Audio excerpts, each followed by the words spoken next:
So, a warm good morning to all. Welcome to BCA and MCA Department, Faculty of IT and Computer Science, Parul University. I am Professor Sohail Parmar, working as an Assistant Professor in Parul Institute of Computer Application, Parul University. Today, we have a great personality, Mr. Amin Khan Pathan, mobile app developer and entrepreneur, Coaction Technology, Ahmedabad. He has total experience of about 9 years of mobile app developing. So I would like to welcome Mr. Amir Khan Pathan to share his knowledge with all of us. Over to you, Amir sir. Thank you very much, Mr. Sohail, for having a warm welcome. I hope that I am audible properly. Okay. Yes, sir. Yes, sir. So let me start with the introduction. I just want to share my screen now.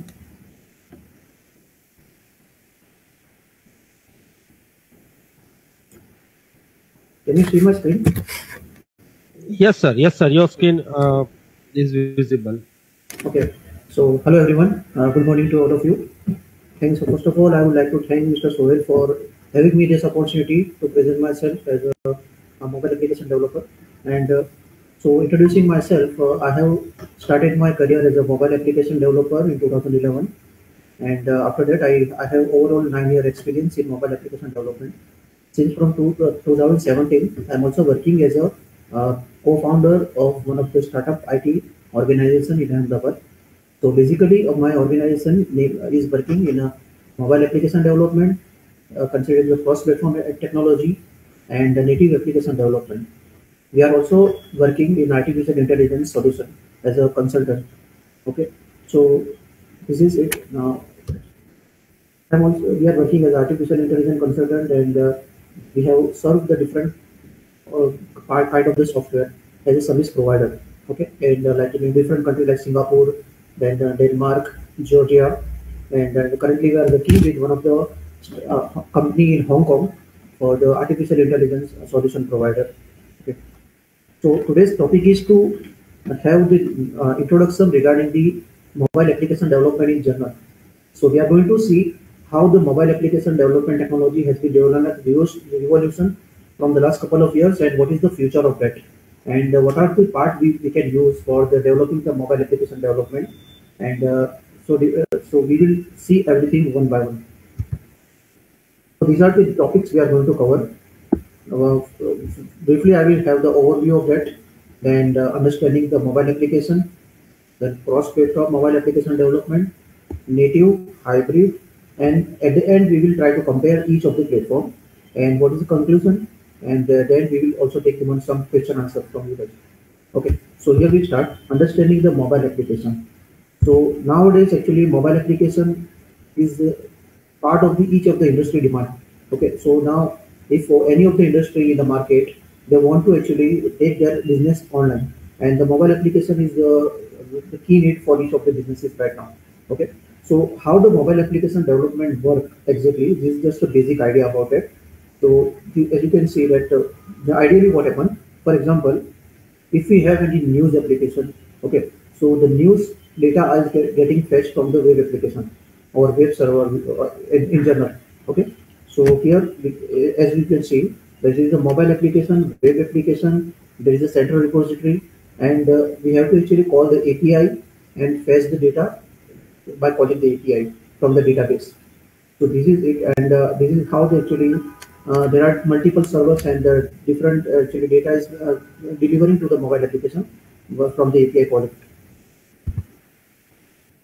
Another thing is that we have to take care about the UI UX in a different kind of the device resolution, because now since from last to 10 to 12 years, there are mobile technology is getting actually changed over the time, and over the time new features are actually introduced on that. Android, iOS, and other operating systems has become very smart. And you can see that in Android is an open source technology, and there are thousands of the devices manufacturers available over the world, and most of the around 70% of the mobile application development market has been covered by the Android application, Android operating system. So because of that, since the Android is a open source technology, there are number of opportunities available in Android application development. Apart from that, it is not only using as per the personalized mobile. it is also used for the particular target industry. For example, if I if I give you an example, for example, if it is there are POS devices available, point of sale. The point of sale devices are for generating the tickets, then taking the restaurant menu orders online. Uh, for example, if you are going to any shopping mall, and in shopping mall, what happened that after giving some particular order, the recipient is giving us the receipt of the particular order, right? So that kind of software are also developed in the Android application now. Okay, so due to this, there are the sizes of the mobile screen or the device is different. Android is introduced in smartphone, tablet. Android is having in the car. Android is having in the watch, smartwatches, and the POS devices and Android TV. And there are a couple of other things. Okay, so at least 6 or 7 different kind of the sources where Android operating system is used. And nowadays, after a few years, maybe we will have the Android operating system for the computer also. So all this, because of the all these different resolution,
Okay, so this is the e-shopping application. Now, the e-shopping application, for example, if I want to uh, shop anything, for example, if I want to online, if I want to shop anything, I can scan the QR code Sir, and sorry to stop you, sir. Just share your screen, sir.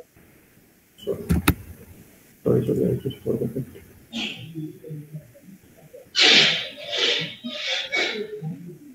Now, is it visible? Yes, yes, yes, yes, yes. Okay. Okay, okay.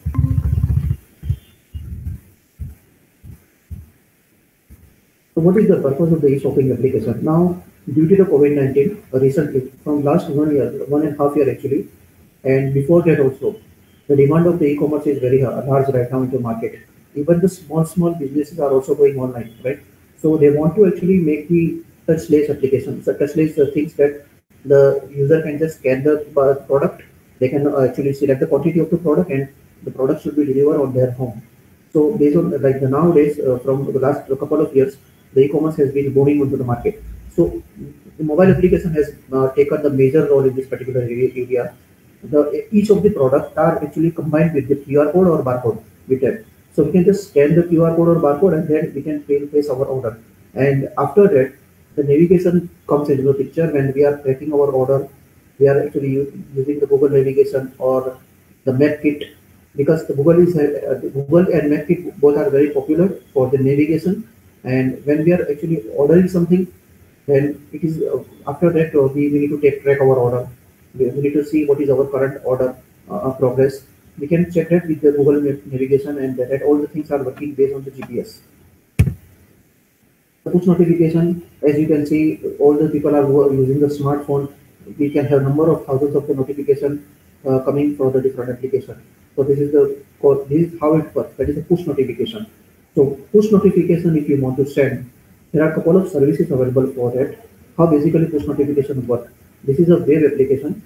From the web, we are pushing the notification to the devices. Okay. For example, if one push notification provider, if I recommend, we can go with the Google Firebase. Firebase is having the service to deliver the notifications to the devices. And how that work actually, when we install application in mobile, then it creates the unique ID for each of the devices. That ID is sent to the server, and from the server we need to send the notification to the Google Cloud, and Google Cloud will send the notification to the mobile application. So how this notification looks like this? Okay. So there are a couple of other push notification provider apart from the Firebase. So there all are the third party. Okay, so we can search on Google and take the advice of the thousands of the different notification providers. So this was just a general overview of how the mobile application technology is using into the market. Now, what are the challenges developers are facing currently in the building the mobile application? The first is the OS fragmentation. Now, this is a very big challenge because nowadays, if any customer want to make the mobile application, for example, if the application development time is 3 to 4 months or 1 year, and they want to actually deploy the application in Android and iPhone and couple of other operating system as well. So they want to actually save their time, and also simultaneously they want to save the cost. So this is the challenging thing is that the developers are actually preferring now to have the cross-platform technology. So in one code, they can deploy the application in more than one platform at the same time. So these are the operating systems which are using that iOS, Android, BlackBerry, WebOS, Windows 7, and similar. And this called the fragmentation. That how our application should look good over the operating system, different operating system. Because in one particular platform, more than one team is working. So that is also one of the challenges which we are facing right now. That should be the code when we are actually developing something, that code should be committed to the any of the repository that is called the like SVN, GitHub, Bitbucket, and the team needs to be actually collaborated with each other, and that needs to be synchronized very well. Okay. So the solution for this we will see in a later part of this slide. The uniform user experience. Now, uniform user experience is also one of the challenge developers are facing, because this thing is that Android is having the open source technology, iPhone is not an open source at all, a couple of other, Windows not, so BlackBerry can. So the thing is that if we develop one application in one platform, and we cannot say that it will look 100% exactly like this in other platform as well. Like if I develop one application in Android, and we cannot say that it will look like this 100% in iOS as well. So because the operating system is behaving differently in the different devices. The fragmentation, the comparison has been given. Here the feature of the fragmentation: accelerometer, camera, compass, contact, find, geolocation. Most of the things Android is having, like Android is very popular in the mobile application technology. You can see that only the context is having the security problem, the storage, and iOS compass is very big problem in iOS. Compass, having the compass in iOS, the media auto recording and all other things are couple of problems are in iOS.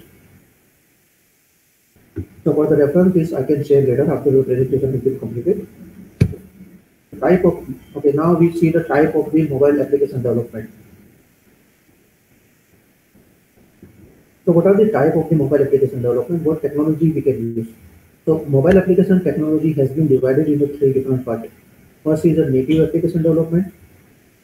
Second is a cross-platform, and third is a hybrid, which is partly native and partly cross-platform. Okay, so we will see everything one by one. I just want to give the quick introduction about all of this. The native application development means that, for example, if I develop Android application that is 100% based on the native. Native means Android has been basically developed based on the Java or Kotlin. So these are the two things that which is very popular. Basically, when Android was introduced in 2008, most of the people are using the Java at that time. And for the development perspective, that is called the native platform. We cannot actually use the same code for deploying the iOS application. That is native. In iOS application development, Swift and Objective-C is used, but Objective-C is actually outdated. Now people are using the Swift, and the Kotlin also very popular in Android. After that, cross-platform. There are a couple of cross-platform technologies are available. We will see later on the slide about that. Then hybrid application development, which is actually partly native and partly cross-platform. So in a hybrid technology, we are using some part of the cross-platform technology, and we are actually creating the plugin for having the native performance. For example, if we are using the PhoneGap, which is a cross-platform technology, and there are some issues are coming in if you are implementing the any camera-related operation in PhoneGap, then it is not working 100% well across the devices. So for that, we have to actually create a native plugin. In that case, we are creating the native plugin, and the native plugin is implemented in PhoneGap using the Java code or Swift in iOS. So native application, when should we use and when should we not be used? Basically, native application development is very old. The older the technology, the more the documentations are available in the market. So it is very easy for the developer to actually implement any kind of the features of the application. So high performance, heavy OS of the devices, which are actually application size is very big, and having the complex functionality like canvas-based application and many customization surface view camera. And if it is only using the few platform, for example, if my POS device, the point of sale devices are mostly available in Android only, and it's not in iOS. And most of the things, like if we are using the application in Indian market, for example, okay, now the application has been targeted for particular restaurant industry where we are using the POS system, okay. So in this case, we should not go for any cross-platform technology. Neither we should care about iOS, neither we should care about any kind of the cross-platform technology. We should only go with the Android, because if we have only few platform dependency, we should always prefer the native application development. When the performance is not the main criteria, we should not use that on that time. Then the RESTful API, if you don't want to actually, if you want to create any application in a short time and want to save our cost also, on that time we should not prefer the native application development. This is a cross-platform technology. Performance is not the main criteria. Actually, the problem is that in cross-platform there is a still, since the cross-platform are is not very widely used. I mean, it's not, if it is not like a, it's not a very old, so people are not using the. In terms of the performance, there is some issues are coming with the cross-platform technology yet. Another thing is standard is called widget based. If you want to create any widget, for example, if I want to create one widget which should give the weather report. Okay, so the weather report actually that kind of widgets we should not actually prefer in the cross platform because there are a lot of performance issues are coming. Okay, high performance app and canvas based application or any customization feature if you want to implement, as I said earlier in this slide, we should not prefer the cross platform technology on that page. Okay, so time to market is critical, saving cost is critical. These are the very two important points. On the time we should actually go with the cross-platform technology. The hybrid application, as I said, if some dependent features are not working well in native platform, on that time we should consider the hybrid application development. So we can actually save over 50% of the time on developing one application and it should have been executed in multiple platforms. So we are going to see the cross-platform mobile application development in detail now because nowadays the cross-platform technology is very popular and most of the applications are built in the cross-platform technology.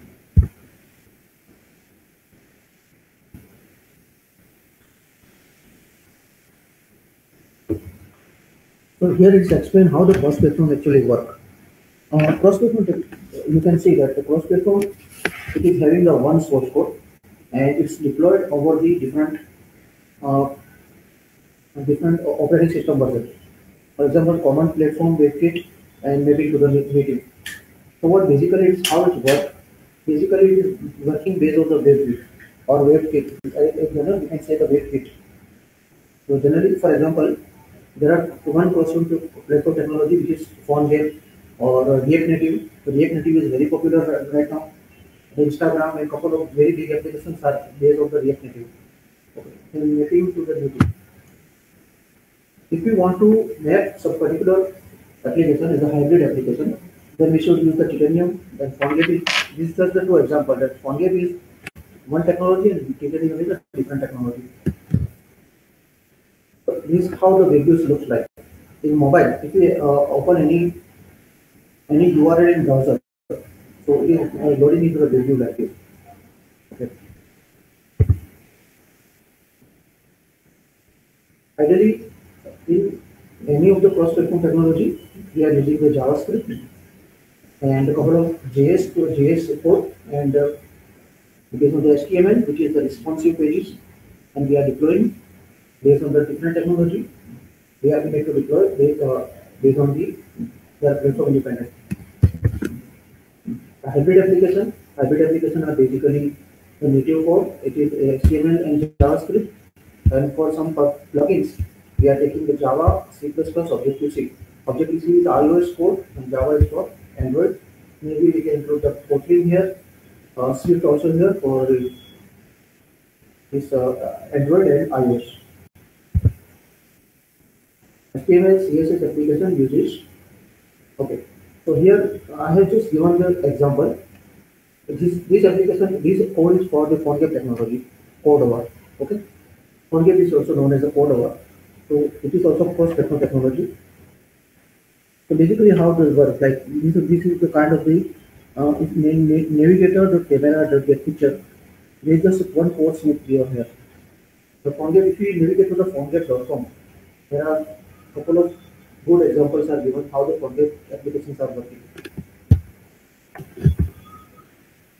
This is just a quick example, just a code snip in a cross-platform technology like PhoneGap, React Native, Sencha Touch, and a couple of others, how they actually codes look like. And recently, there is one more technology working as a cross-platform known as the Flutter, which is introduced by Google. And nowadays, Flutter and React Native are very popular in the market. Okay. Another thing is that if we talk about the hybrid application development, And if you want to actually map something to the native, the hybrid application to the native application development, how that goes. So for that, APIs are available, and based on the common API, we can use that. For example, if you want to set the camera and to the if there is a problem in mobile application to actually have the camera capture, and for that we need to use some plugin that is called the common API. All the applications are actually made based on the common API set. In some of the cross-platform technology, HTML and CSS may be supported, and some of it's not. It may not be supported. So there are a couple of workarounds out there. We need to actually take care of that. So these are the basic.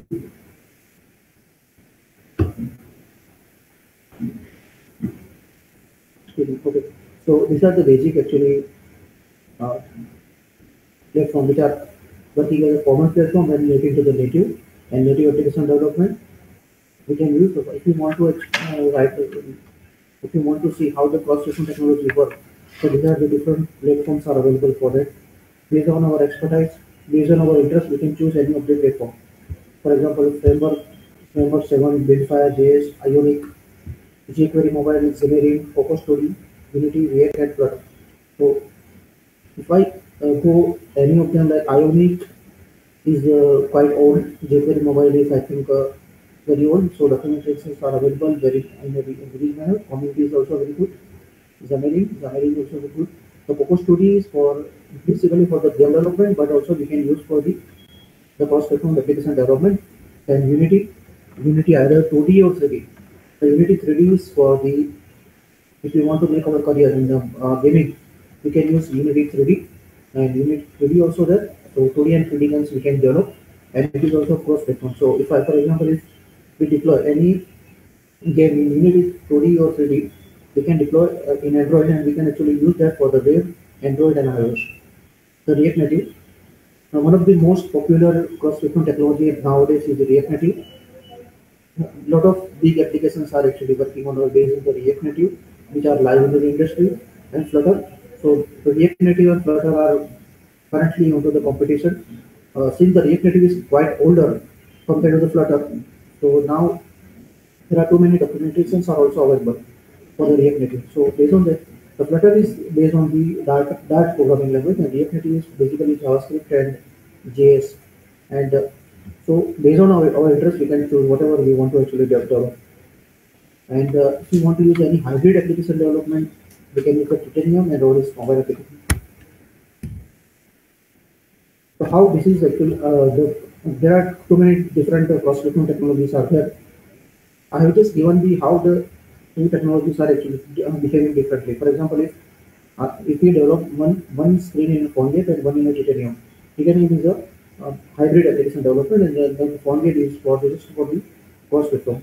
So if we see one which is looking like this in iPhone in the same device, in the same OS, it looks like this in a Titanium.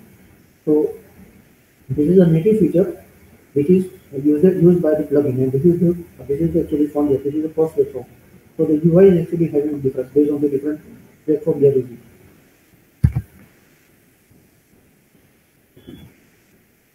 So this is Android, and this was earlier it was iPhone. Now it is Android. You can see that PhoneGate is almost similar.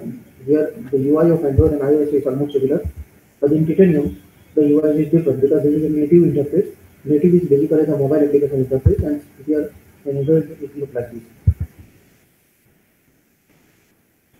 If you see the how the PhoneGate is actually using in the market nowadays, iPhone, Android, and all the kind of the different operating system it is using.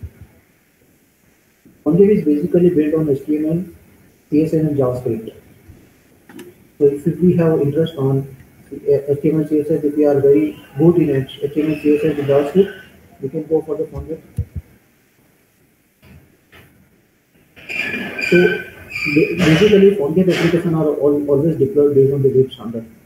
HTML, CSS, JavaScript, and repetitive in the PhoneGate. So that entire things is web in one APK or the iOS build file, and then it is deployed in multiple platforms. So these are the different features as we have seen earlier in the slide for the PhoneGate request. So what are the actually prerequisites for the PhoneGate? Need to be acquainted with the iOS Android. So these are the four different platforms PhoneGate is actually supporting, like Android, iOS, BlackBerry, and JVoice.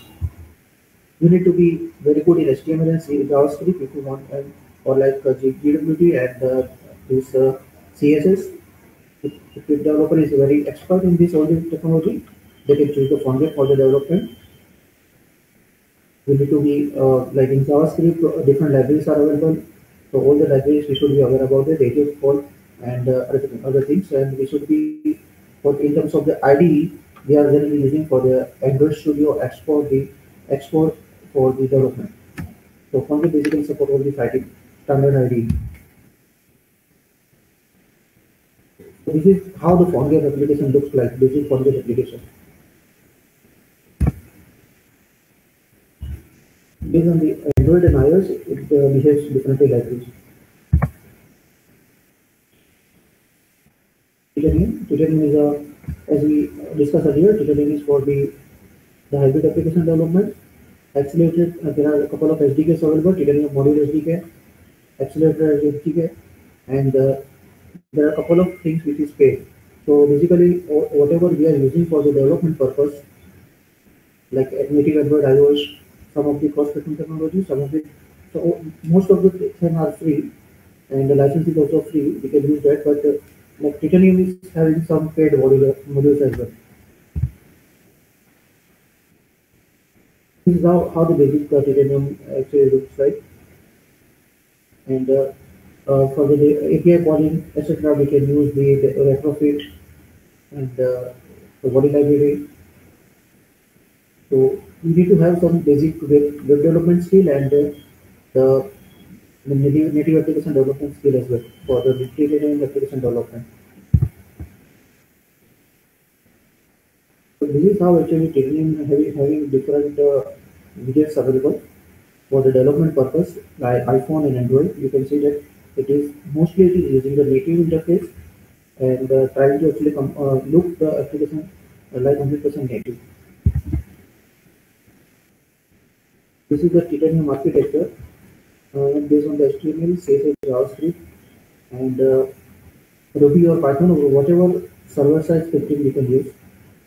UI bridge and other things. So it is actually supporting the most of all the things like the web, Android and iOS. So if you want to start your career as a Titanium application developer, you need to have basic knowledge regarding the Android and iOS programming. You should also know the web development skill like basic web development skill like the JavaScript and JavaScript related libraries.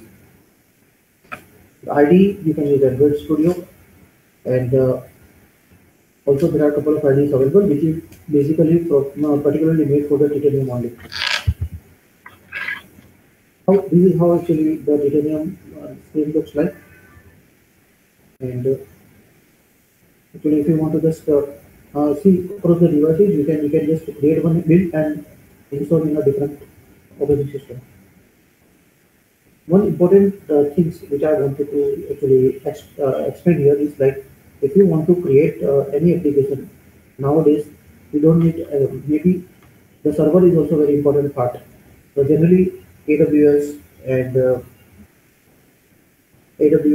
other kind of the different the Google Cloud. These are the server we are using. But if you don't want to actually purchase the server, we can also go with the Firebase. So Firebase is having one of the actually very popular technology right now. Google is providing that, and for the storing the data, for sending the push notification, for bug tracking, and for sending the OTP for the mobile application. If I want to have the OTP verification feature in my application, so I just want to give the brief introduction about the Firebase also. After this, then we can have the question answer session.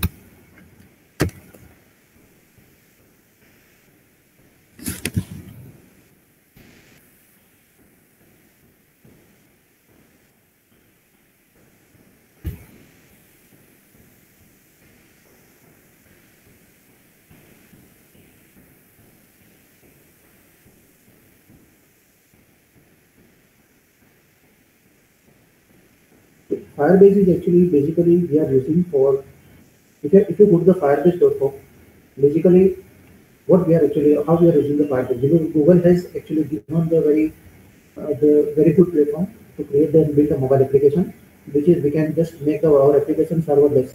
That means we don't need to depend on any kind of server. We can make our small server in Firebase, and due to its Google dependency, it is very fast and it is very accurate as well. So even if we have the number of users which are actually large in the number, the application performance can be very nice. So build, release, and engage.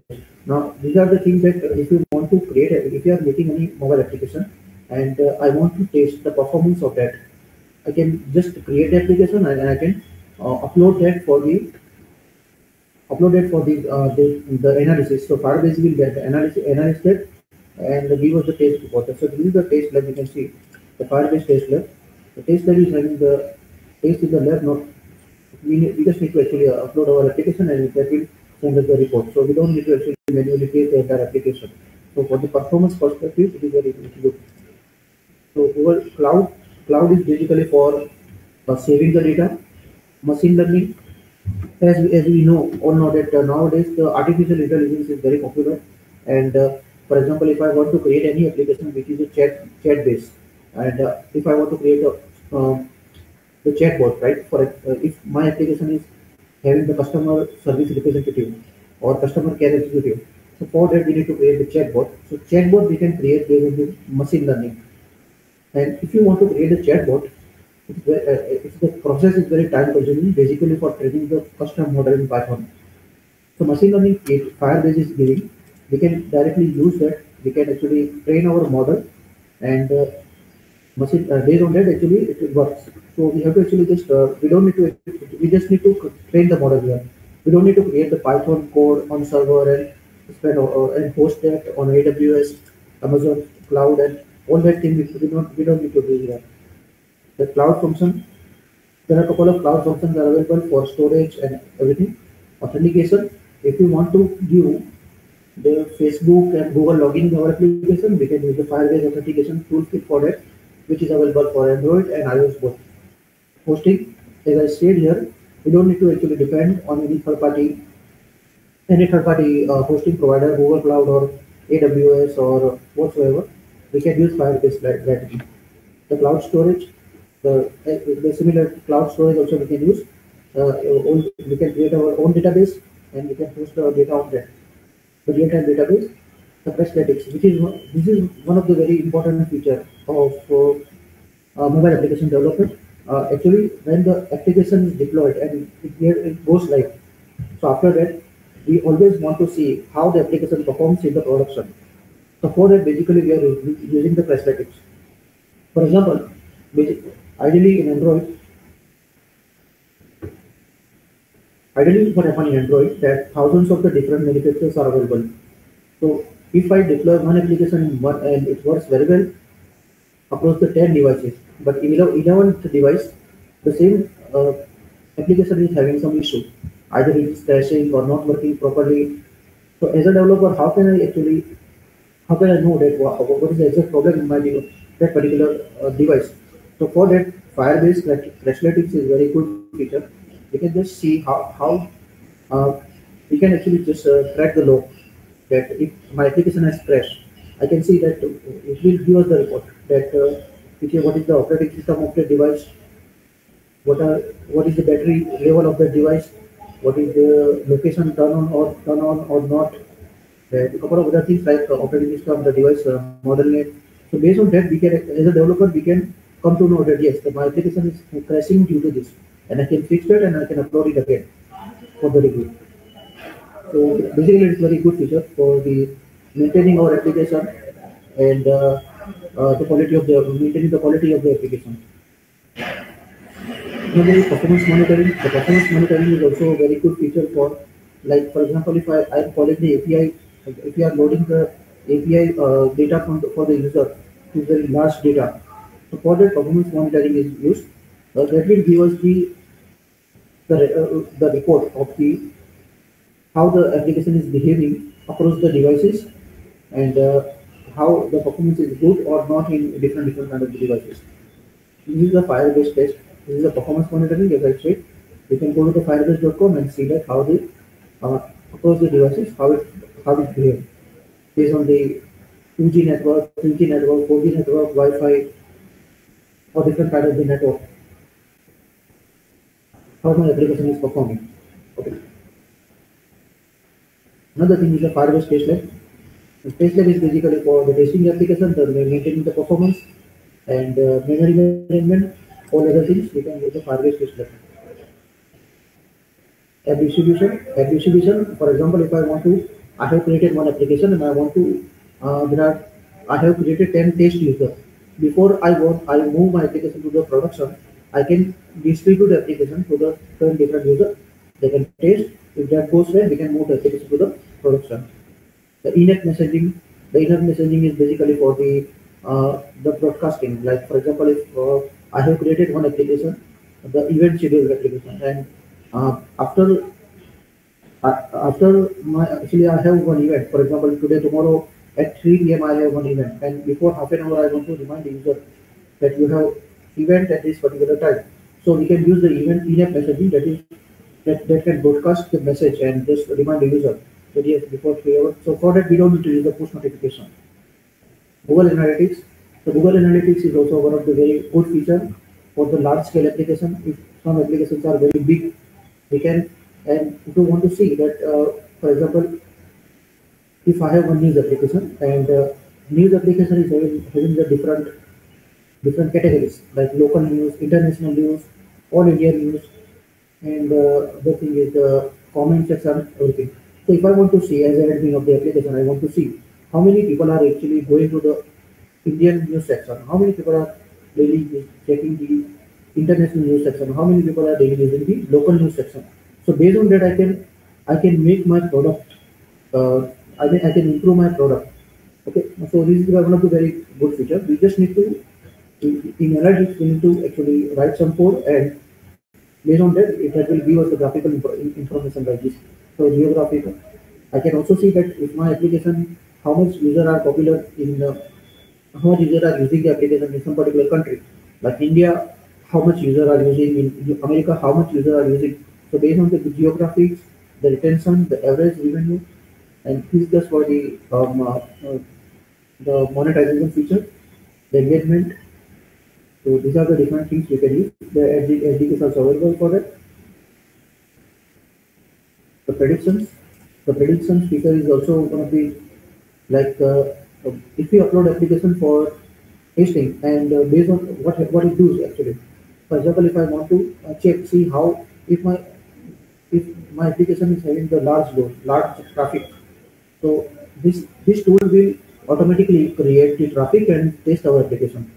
So we don't need to actually make the application live and wait until the thousands of users actually download our application and then we realize that what is the performance. So before that, we can use this prediction feature and that will actually test our application like this. A/B testing is a kind for the similar kind of the same which is actually the test lab.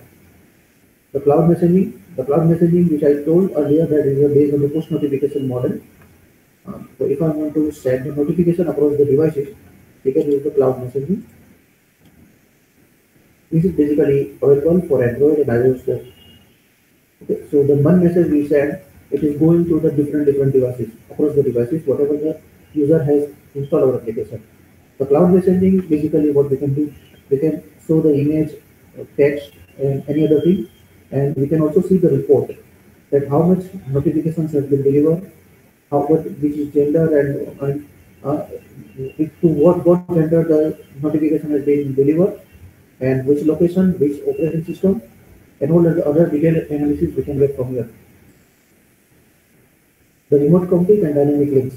The remote config is basically for the remote database deployment, and dynamic link is, for example, if I want to create any link, like for example, we are making the marketing over application, so for example, if any news related application, we are sharing the news to the WhatsApp. So basically, it creates the short URL.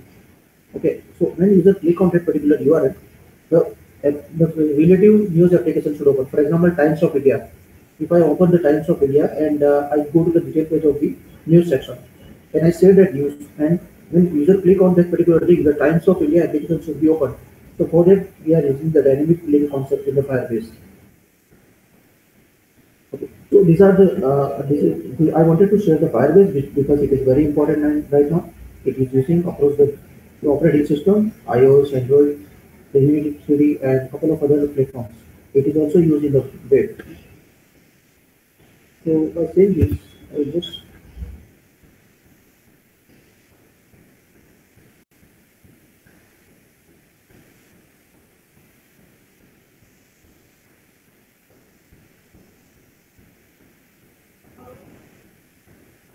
okay. So this just I wanted to give these are all the general principle of the mobile application development and Firebase.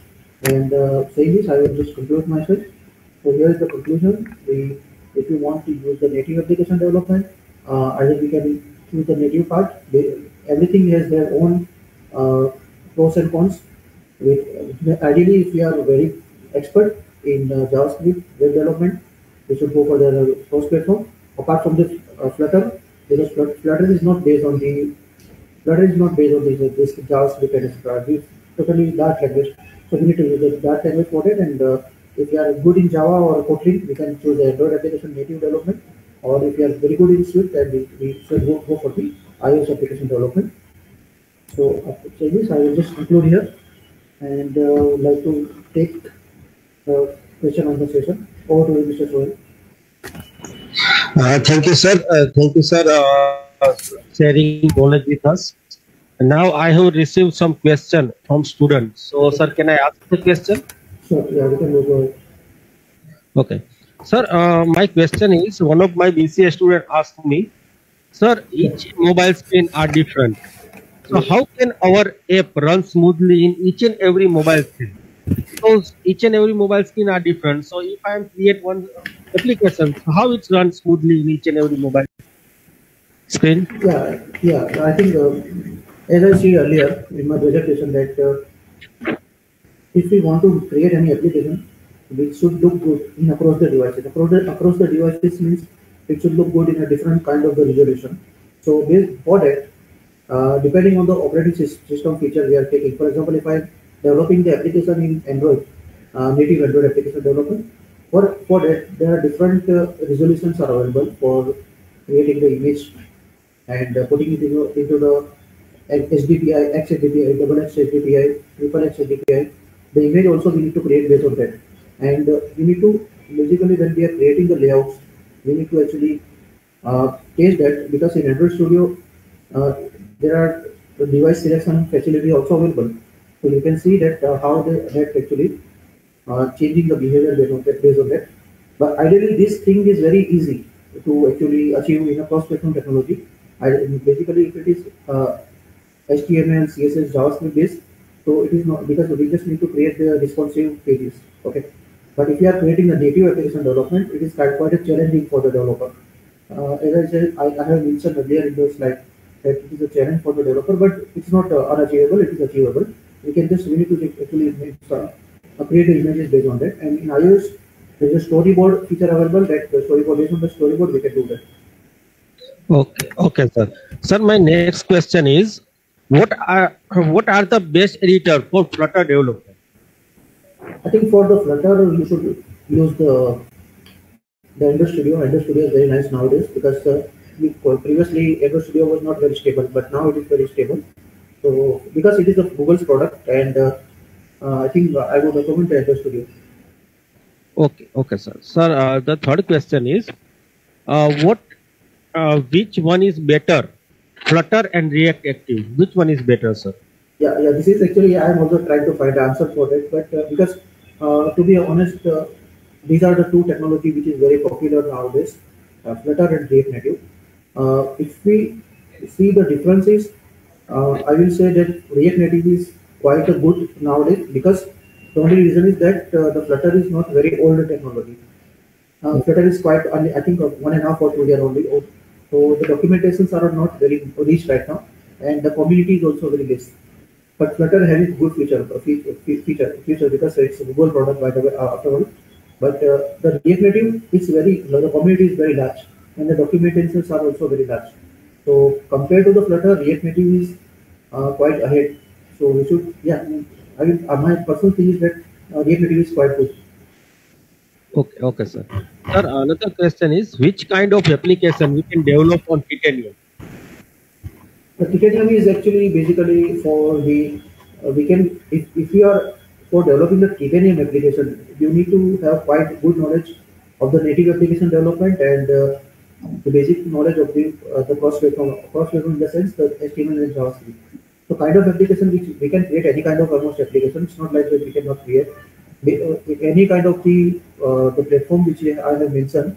We can achieve those things. The main problem is timing in how much time you want to actually achieve some particular task.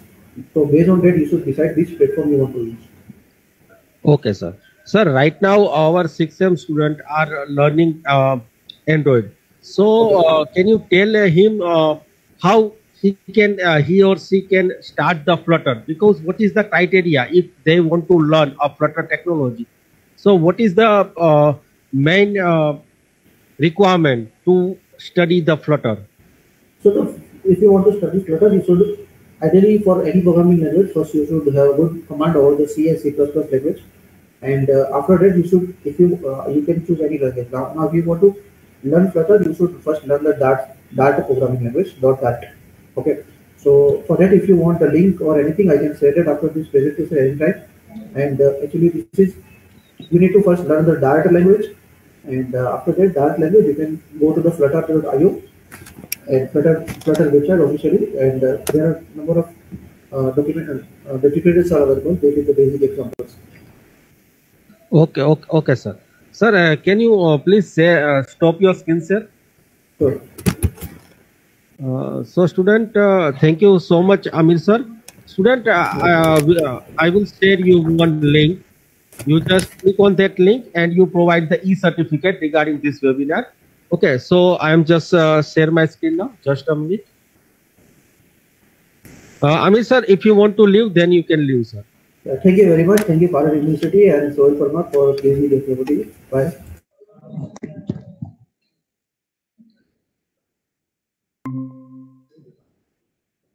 Okay, sir. Okay, student, this is the link for e-certificate.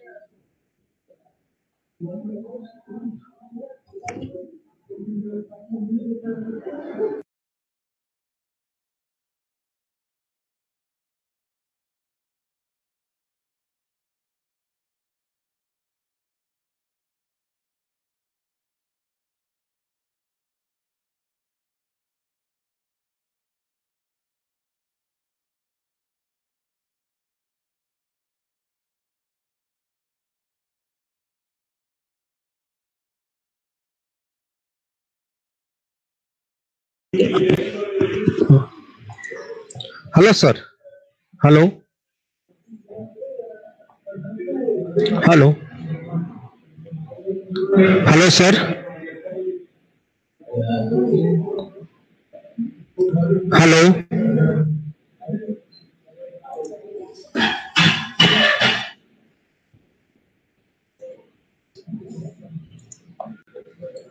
Hello, sir.